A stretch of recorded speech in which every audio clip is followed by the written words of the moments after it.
saya adalah perbincangannya kayak hangat sekali.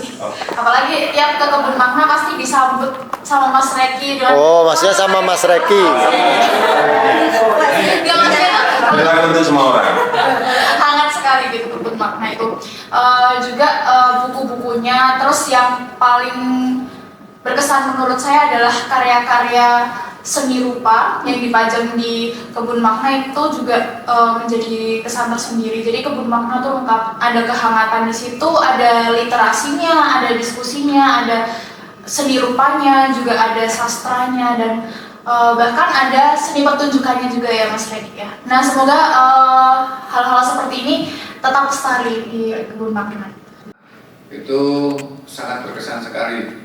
Bagaimana anak-anak yang tidak saya kenal, tapi begitu kita beri materi, kemudian mereka tanpa ragu, tanpa takut untuk bertanya, kemudian di situ ruangannya juga cukup akrab dan bisa mengikat, istilahnya dalam arti kata mereka terus tidak bepergian kemana-mana. Itulah yang sangat berkesan. Jadi kalau terus yang kedua berkaitan dengan banyaknya buku, itu adalah rimba pengetahuan tersendiri bagi ruang lingkup di permainan anak tersebut, sehingga ketika mereka bosen ya ambil buku, ambil pesen minuman, di situ buka buku. Itulah yang sangat mengasihkan bagi saya. Saya senang dengan hal tersebut. Makna kami karena kami adalah orang yang paling dekat dengan wilayahnya, maka kami adalah orang yang paling merasakan imbas dari keberadaan wilayah itu sendiri, walaupun dari teman-teman tetangga itu belum merasakan secara langsung atau belum tahu persis maknanya, akan tetapi sungguh luar biasa. Di Kebun Makna ini sudah menjadi, bisa dikatakan lengkap. Apalagi ketika sudah bicara tentang budaya, semua orang akan menjadi terpanggil. Saya sendiri pada awalnya hanya melihat sekilas, oh dibangun kafe, taunya oh kopi, oh wifi. Ternyata ketika Mas Regi kemudian menghadirkan seniman-seniman, wow. Kemudian ada lagi yang selanjutnya, ada yang berkolaborasi dengan Lembu Kata. Benar-benar terkesan bagi saya karena banyak kebudayaan atau banyak kesenian yang ditampilkan di situ, walaupun hanya saklumit gitu aja kayak itu. Mungkin kita jadi berharap di lain waktu masing-masing kesenian itu ditampilkan secara lebih panjang dan diberikan jadwal tersendiri, sehingga ada giliran tampil budaya-budaya lokal di situ terangkat seperti itu, dan itu kita nikmati sendiri. Dan selanjutnya yang ada di benak kami adalah apalagi ya yang ada seperti itu. Terima kasih. Saya sampaikan untuk Kebun Makna ini, yang pertama secara realitas membuat oase itu tidak mudah ya. Jadi banyak, saya hampir 25 tahun mendampingi desa, itu mereka tidak terinspirasi untuk mengangkat lokalitas sebagai sebuah maskot. Nah ini Kebun Makna ini sesuatu yang alami dekat kita, maknanya kita taruh di situ, kemudian dia tumbuh sesuai dengan dinamika para pengurus. Ini saya kira luar biasa. Jadi secara realitas dia tepat sekali mengambil kebun dan akar. Ini sebuah filosofi peradaban yang sampai kapanpun tidak pernah dilupakan. Yang kedua, praksis ya, ini gerakan dinamika Kebun Makna ini memang luar biasa, harus saya akui. Bahkan sampai senior Bapak Kriali itu menjelaskan saya, jadi kamu harus datang ke luar sana untuk ketemu Regi. Ada apa saya bilang itu? Saya nggak berlama dengan dua Inggris itu, tapi justru Bapak Kriali yang di Jakarta mengejar saya untuk datang. Karena apa? Ada sesuatu yang ditawarkan di sana, jadi kamu harus datang. Kemudian saya menikahkan anak saya, beliau saya bilang nggak bisa datang, akhirnya saya datang. Motor kemarin ini luar biasa. Jadi saya merasakan ada roh yang dijaga di sana gitu. Karena banyak destinasi desa wisata, desa budaya itu yang gagal hidup berkembang tumbuh karena lupa mengangkat, menyalakan, merawat roh budayanya. Nah, saya harap di Kebun Makna ini bisa dihidupkan lagi. Sehingga desa itu ya desa, bukan dikemas artifisial gitu ya, yang hanya sekilas karena orang nggak mau datang lagi. Nah di kebun mana itu harus datang terus karena dia selalu menampilkan sesuatu yang baru dalam kehidupan. Nah yang ketiga network. Ini nggak pernah terbayangkan di luar, di ujung modelan sana networknya itu sampai Jakarta kemana pun. Ini saya kira menjadi pelajaran yang penting. Betapa kalau oase atau destinasi atau kedai sekalipun dikelola dengan manajemen yang benar, SDM yang berkualitas, disambungkan dengan network, ini akan kekuatannya dahsyat sekali.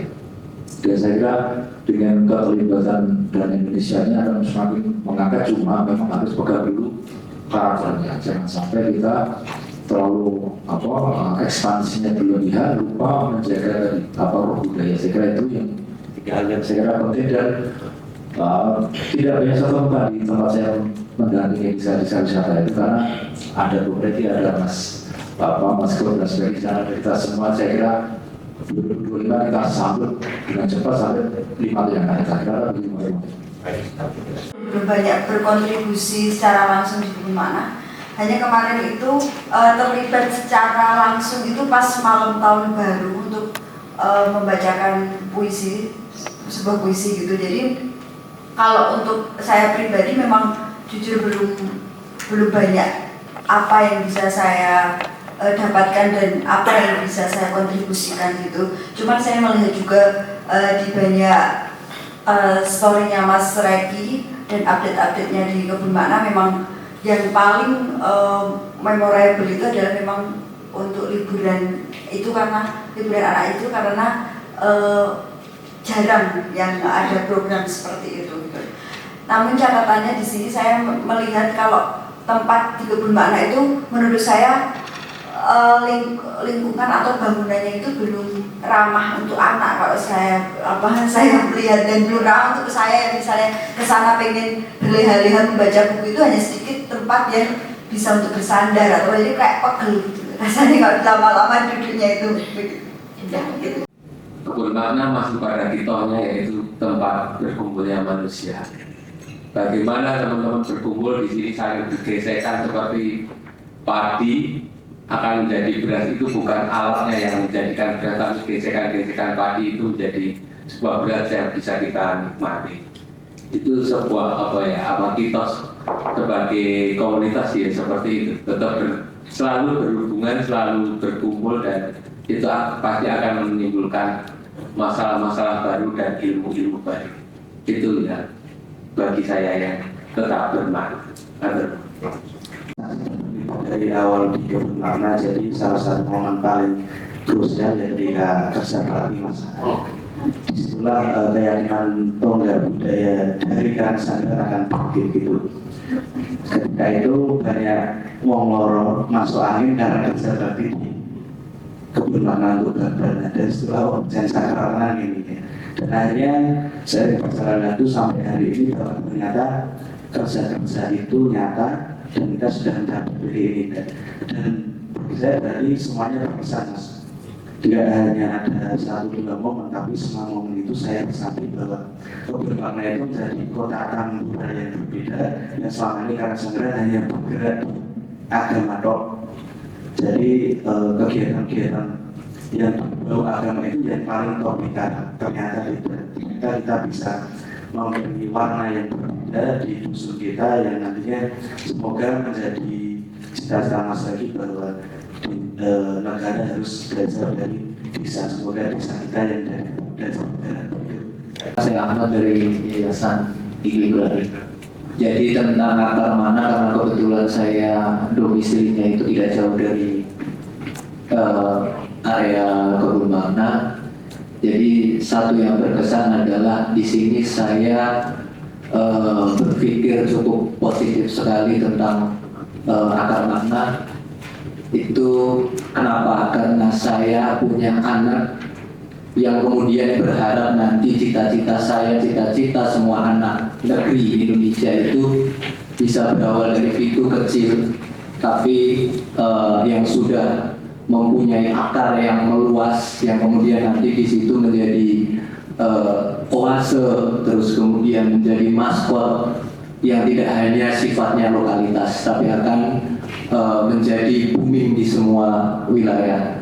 Terus kemudian yang lebih berkesan lagi itu saya hadir di Kebun Makna itu bertemu dengan banyak sekali orang-orang hebat, banyak sekali bertemu dengan orang-orang yang mempunyai pemikiran luas, yang peka dengan pendidikan, peka dengan pemikiran-pemikiran yang mengembangkan tidak hanya bersifat secara edukatif, tapi lebih menonjolkan kepribadian bahwa kita adalah rakyat yang berdaulat.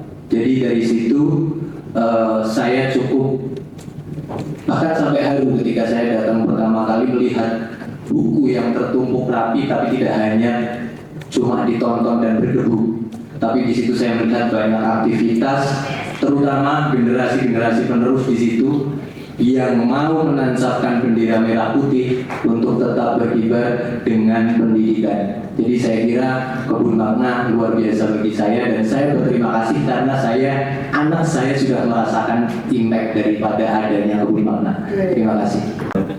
Merefleksikan perjalanan Yayasan Akar Makna ini, saya tidak bisa melepaskan beberapa orang seperti Bu Regi, Bu Maskur, dan itu potret bagi saya. Dan mungkin jauh hari sebelum Bu Regi sampai muncul yayasan sekarang itu jauh hari kemarin. Itu memang ada refleksi. Yes, kayak ngobrol-ngopi di banyak titik ya, banyak titik. Kemudian, nah ini saya rasakan memang ada semacam, kalau bahasanya Mas Maliti, itu ada ruh itu ya memang betul itu. Dan itu nggak lepas dari sosok Bu Regi, Bu Maskur yang betul-betul tinggi ya dalamnya. Dan saya kira mimpi itu yang terpenting bagi kita, mimpi-mimpi yang nggak pernah orang jumpai itu hari ini kan orang bermimpi, ya, bermimpi tentang perubahan dan bermimpi tentang bukan hanya sebuah kegiatan tapi sebuah gerakan. Ini yang terpenting. Dan saya melihat walaupun nggak ada acara yang sifatnya seremonial dan itu ada berbagai persiapan, itu hal spontan itu yang harus dijaga di Kebun Makna. Karena ruang itu yang hari ini nyaris nggak ada ini ya. Bicara pendidikan ya orang nggak bicaranya normal. Pendidikan adalah kan itu. Nah, inilah keistimewaan Kebun Makna kan di situ. Jadi sehingga muncul gagasan, muncul lompatan-lompatan ide yang luar biasa. Saya kira juga berangkat dari hal yang sifatnya sangat sangat pure dan natural gitu. Nah itulah yang kemudian Kebun Makna bukan hanya masuk tapi menjadi semacam perjumpaan lintasan arus gitu ya, lintasan arus dari sekian latar belakang itu menarik kemudian dan masih dan kawan. Ini yang saya kira ke depan. Kalau memang mimpinya itu adalah mimpi kebudayaan, bukan hanya sebuah kegiatan, tapi menjadi sebuah harus keniscayaan dulu. Bukan hanya sebuah desa, tapi ya keniscayaan. Itu yang saya rasakan, dan saya memang sejak awal ngobrol dan ngopi sama kawan-kawan. Ya ada saja memang karena nyaris semua orang bisa masuk itu yang harus dijaga dulu. Semua orang dengan sekian latar belakang dan sekian pemikiran itu masuk semua di situ. Dan nyaris kita lihat siapapun yang hadir itu terlolos juga. Ketika bahwa dia juga dari lembaga itu lolos, terlepas itu yang menarik. Nah,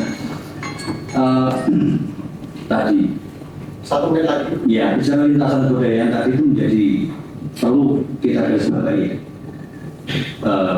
Bagaimana kita kemudian ke depan itu mampu meramu itu menjadi menjadi representasi dari sekian kegelisahan teman-teman bicara pendidikan, bicara sosial politik, apapun lah. Nah, kebermanan menjadi harapan di situ nanti. Harapan kita bahwa kebermanan bukan sebuah kegiatan, tapi adalah sebuah gerakan. Ini yang harus kita eksplor bareng-bareng dalam 2 hari ini. Terima kasih. Sahabat Mas Pur, sahabat Peggy, sahabat Mirta, dan sahabat Kusnum, ini adalah beberapa teman yang sesungguhnya kalau ngomongin bermakna, jujur ya, itu lebih terbuka, lebih ekspresif ketika di ruang tamunya rumah pemerintah di luar ya. Tapi hari ini kita berkumpul di sini, kita juga ngobrol dengan topik yang sama. Ketika era AI, artificial intelligence hari ini, saya kadang memikirkan sesungguhnya ketika ngomongin bermakna itu yang asli di sini atau yang di belakang rumahnya pemerintah. Ketika kita ngomong soal warung kopinya, itu sesungguhnya itu warung kopi asli atau setengah asli atau palsu di tengah artificial intelligence hari ini. Sangat tipis. Tapi saya sangat senang, sangat mantap dan support secara moral spiritual kira-kira begitu ketika hampir tiap hari melihat postingannya Bung Maskur dan Bung Reki. Kira-kira maknanya adalah yang asli itu ya yang di sini kira-kira gitu. Teman-teman, sahabat-sahabat, kalau kita hari ini melihat postingan di sosial media, baik di YouTube, di IG, di Twitter, dan di semua platform, hampir semua video yang bergerak itu tipis kita membedakan ini sungguhnya buatan atau ini sesungguhnya syutingan asli. Itu kan tipis, dan kita nyaris tidak pernah memikirkan itu. Daripada teknologi atau bahayanya teknologi di situ, nyaris kita tidak pernah memikirkan apakah yang kita scroll tiap hari itu asli atau palsu. Itu kan subhanallah hidupin. Makanya ketika akar makna hadir, kebun makna hadir, lalu adik-adik, anak-anak pemuda sekitar itu berani atau asik bermain di situ, saya menjadi tetap optimis bahwa kehidupan ini akan semakin baik ke depannya, karena anak-anak TK, anak-anak PAUD, anak-anak yang sedang masa pertumbuhan itu sedang masa merekam apa yang sesungguhnya terjadi di muka bumi itu, mereka betul-betul merasakan secara langsung, tidak melulu harus melihat di layar HP. Sahabat-sahabat, tanggal 2 November 2024 saya mengundang Bu Reki untuk mempresentasikan pengalaman dia mengelola kebun makna dengan warung kopinya di Radio Fast FM, dan ternyata respon dari Fast FM cukup bagus, dan ini akan berkembang selanjutnya. Kita juga akan menunggu narasumber lain untuk bisa presentasi tentang kebun makna di kesempatan yang lain. Saya kira ini adalah awal yang baik untuk 2025. Yayasan Akar Makna mungkin 5 atau 10 tahun yang datang akan menjadi huruf baru di Magelang dan sekitarnya. Kira-kira itu. Terima kasih. Selamat siang teman-teman semuanya. Masih blank ini. Sehat-sehat semuanya ya. Salam kenal, saya Sairi ya. Di Google saya dikenal sebagai penyair, tapi cukup lama ini kan simbol organisasi masyarakat bersama ISIS juga. Kurang lebih saya mencoba untuk sok ngerti ya baru saja datang kemudian ditodong ini untuk ngomong apa ya saya ngomong aja. Intinya adalah akar makna ini satu komunitas yang tumbuh di tengah masyarakat rural ya, dan berusaha untuk menguatkan apa yang ada di sekitarnya. Pada awalnya melalui buku-buku ya untuk anak-anak ini. Dan ketika di obrolan awal-awal sebelum membuat badan hukum bentuk yayasan ini, saya cukup intens ngobrol dengan kawan Reki bagaimana ini sebaiknya akar makna. Saya hanya urun sedikit saja, istilahnya ini kayak mancing-mancing gitu. Bagaimana kalau lebih luas lagi begitu. Nah, karena saya basicnya ada di penulisan, di sastra, bagaimana saya bisa membantu akar makna ini untuk menguatkan di bidang literasi. Jadi pengennya sih ada kegiatan yang di dalamnya bisa dipakai untuk kegiatan anak-anak remaja dan warga di situ untuk mengenal diri mereka sendiri. Jadi orientasinya kalau pandangan saya itu tidak keluar ya, tidak menjual atau istilahnya beda kenal atau apapun tidak, tetapi bagaimana masyarakat di situ itu bisa hidup dan berdaya.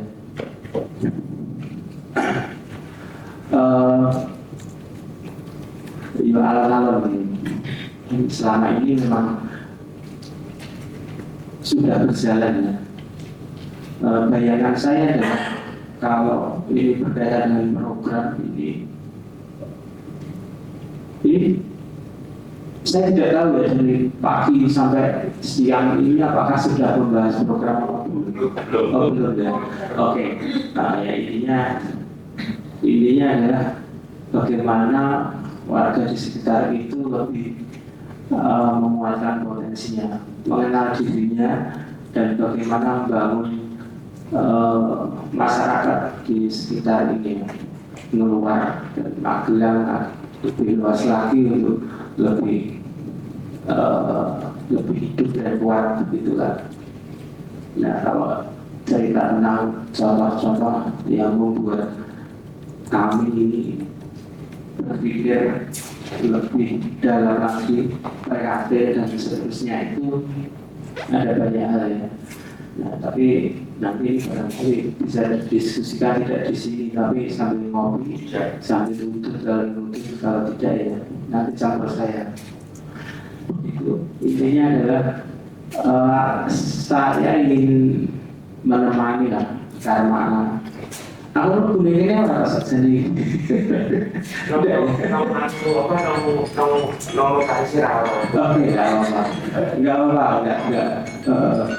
enggak artinya saya sama Reki ini dianggap sebagai teman ya, dianggap sebagai sahabat. Kalau umur ini Reki ini di bawah saya, tapi kalau pengalaman dan pengetahuan ini senior saya ini.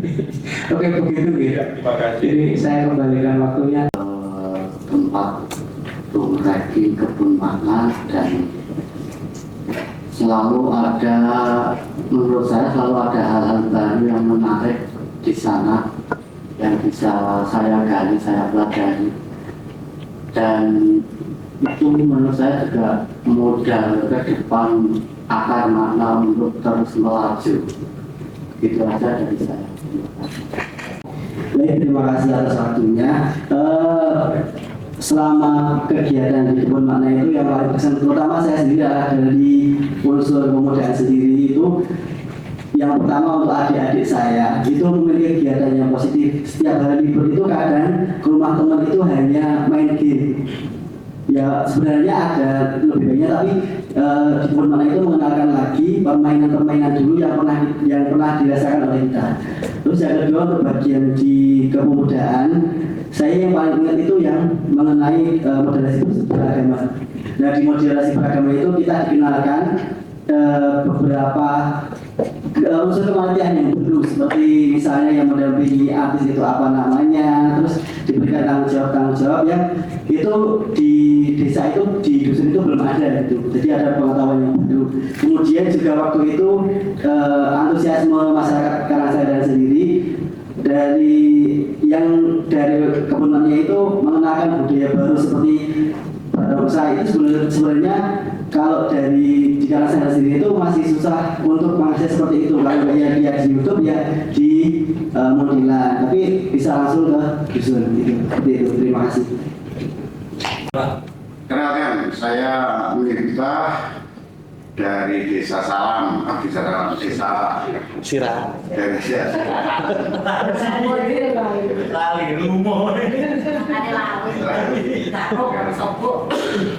dari Wonosobo katanya Bu Lutfi. Oke, terima kasih terkait dengan kebun makna.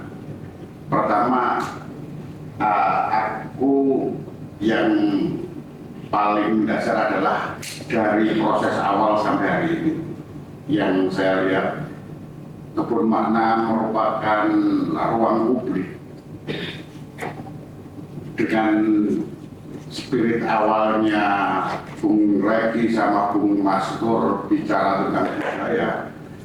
Bagiku ini yang mesti harus akar ini terus disemer di kebun mana agar beda dengan yang lainnya. Kalau tadi disampaikan Pak Wahyudi terkait dengan Pak Wahri ahli yang lantas menyuruh beliau untuk hadir di kebun mana karena kebun mana sesuatu yang selama ini tempat yang berbeda dengan kayak tempat-tempat yang lain gitu. Tadi sudah disampaikan. Menurut saya kebun makna hadir sebagai ruang publik maupun edukasi untuk anak-anak sampai hari ini tersupport sampai kegiatan ini. Bagiku ini satu bentuk prestasi Bung Maskur sama Bung Reki yang luar biasa. Tapi tentu tidak melepaskan yang namanya ruh awal, ini yang paling penting. Makanya saran saya tetap Pak, jaga terus ruh dan kemudian jangan terlalu melebar. Apa namanya, kebun mana bukan negara, konsentrasi aja pada yang selama ini apa namanya telah dilakukan. Karena kebun mana itu bagian dari subsistem negara. Ketika bicara konsentrasi pendidikan anak atau kemudian pemberdayaan pemuda di sana itu konsentrasi kayak gitu aja, sehingga kemudian apa namanya tetap kebun mana itu tetap ada dan dibutuhkan, benar-benar tempat yang ruang masyarakat, ruang komunitas yang enak untuk kita saling ngobrol, saling apa namanya, menjadi tempat yang cukup edik bagi para tamunya, kira-kira gitu. Terima kasih. Nah, kalau Bekasi itu mungkin tempat jin buang anak ya bagi Jakarta ya. Kebun makna bagi Muntilan juga gitu. Tempat jin buang anak. Mungkin tempatnya mana itu kan. Tapi ya karena perkembangan teknologi dan transportasi yang bagus ya sudah nggak ada jalan lagi. Di satu sisi juga ketika mungkin saya sempat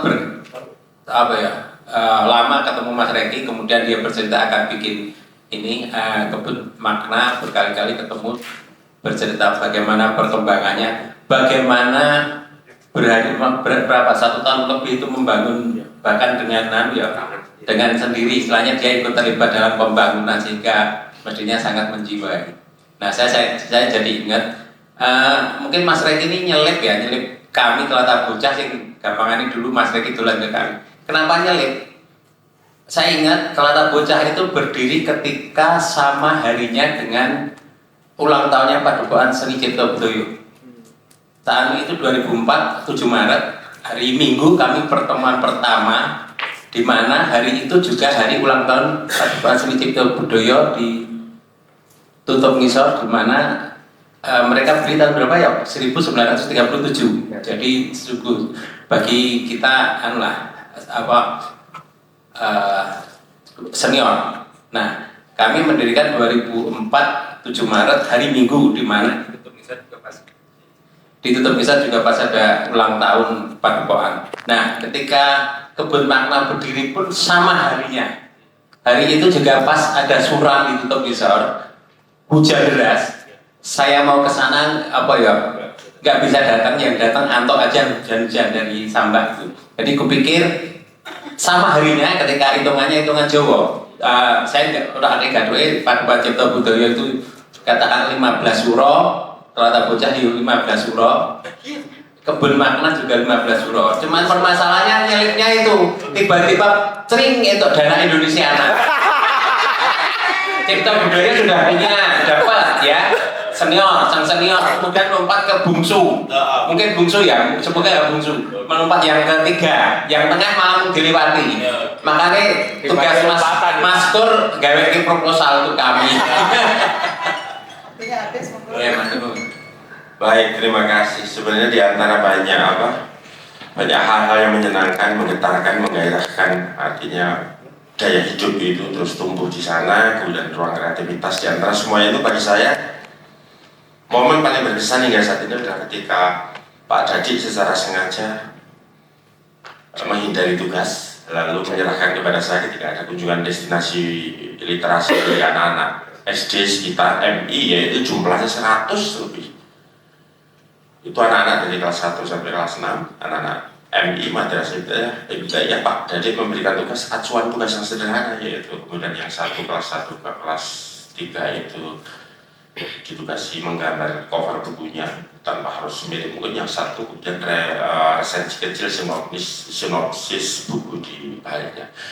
Betapa bahwa ketika berhadapan dengan anak kecil itu saya segala keegoan ego intelektual apapun itu yang pernah jadi proses saya progres dalam hidup runtuh dan kemudian terkesan terharu sekali bagi anak-anak yang masih sangat tertarik dengan dunia pustaka, dan itu masih ada harapan yang sangat besar di situ. Jadi di antara semua peristiwa yang jauh-jauh itu, di antaranya itu, terus kemudian satu hal yang menarik lagi saya tambahkan 1 menit adalah ketika beberapa ibu-ibu dari kampus sekitar yang ketika saya jajan bakso, saya jajan es teh di tempat mereka masing-masing menceritakan bahwa lulusan-lulusan dari liburan ceria Kebun Makna itu ternyata memiliki dampak impact. Ada satu yang bercerita dia sekarang senang bahasa Inggris, kemudian memutuskan dirinya untuk kursus, kemudian mondok dan khusus mempelajari bahasa Inggris. Ibunya sungguh senang. Ada 3 ibu yang bercerita seperti itu dengan bahwa impact ini nyata di masyarakat. Saya merasa seperti itu. Jadi saya terharu dan semakin semangat. Terima kasih. Tentunya ketika saya diberikan kesempatan untuk menjadi moderator final Piala Dunia tahun 2022 kemarin. Ya, waktu itu saya dipercaya sebagai moderator. Saya berpikir begitu, ternyata Kebun Makna berhasil menjadi ruang belajar dari anak-anak sampai ya tidak terbatas umurnya. Itu yang menjadi penting di lingkungan kita hari ini, karena kadang ruang belajar itu tidak banyak dan masyarakat Indonesia itu butuhnya hanya itu, ruang belajar untuk saling berkomunikasi, serawung, untuk saling berbagi. Karena kalau kita batasi ruang belajar itu hanya di gedung-gedung formal sekolah, tentunya akan sangat terbatas. Dan Kebun Makna menawarkan hal itu semua. Yang saya suka di Kebun Makna tidak terbatas dari umurnya itu tadi, bisa mengakomodir semuanya. Karena saya juga punya anak-anak kecil, saya dorong semuanya untuk ke sana, karena yang saya suka pertama di Kebun Makna hadir dengan konsep bukunya, karena pasti buku adalah jendela dunia. Mungkin itu saja, nanti bisa kita elaborasi lebih jauh. Terima kasih. Dari pakar makna ini adalah betul apa yang dikatakan Bapak tadi. Waktu liburan ceria, Mungkin saya bisa mengusulkan lagi di liburan ceria itu disisipkan juga yang sekarang trennya itu kan bahasa nih. Di situ jadi diundangkan pakar-pakar bahasa Inggris, bahasa Mandarin atau bahasa Jepang. Karena anak itu masih audio nih, masih mendengar. Jadi apa yang didengar anak itu cepat akan diingat sama anak. Jadi mungkin kedepannya untuk lebih matang dan bukunya ditambah lagi untuk buku ke anak-anak. Jadi fokusnya ke buku anak-anak karena selama ini yang saya tahu masih bukunya itu buku wong tuwek-tuwek ya. Karena kita juga harus mencari kerjasama, terutama Gramedia itu biasanya sering sudah kemarin kita udah mengajukan. Sudah dapat berapa? Belum. Belum mendapat. Semoga segera mendapatkan karena alhamdulillah saya juga pernah dapat Gramedia itu bagus-bagus karena rata-rata bukunya itu disenangi anak-anak. Semoga kedepannya akar makna semakin jaya dan semakin menjadi menjadi brand tersendiri bagi Kabupaten Magelang. Nah ini sudah lebih meningkat lagi karena apa? Karena akar makna itu letaknya strategis di pinggir jalan. Terus yang bermakna dari saya kemarin juga yang waktu ada kegiatan dengan kebudayaan itu tidak hanya kebudayaan, terus yang keberagaman yaitu yang pernah kerjasama dengan kami ya. Lembu Wikarta, kerjasama dengan Lembu Wikarta itu tahun berapa itu ya Pak? 2022. Itu juga menarik untuk anak-anak karena selama ini anak SD itu belum tahu loh agama yang ada di Indonesia itu ada berapa. Tahunya baru Kristen, Konghucu itu gak ada yang tahu. Itu kan tahunya hanya 5. Jadi itu mengenalkan juga kepada anak keberagaman yang ada di Indonesia. Mungkin dan ateis itu ada. Mungkin dari saya itu saja. Kurang lebihnya mohon maaf. Assalamualaikum warahmatullahi wabarakatuh.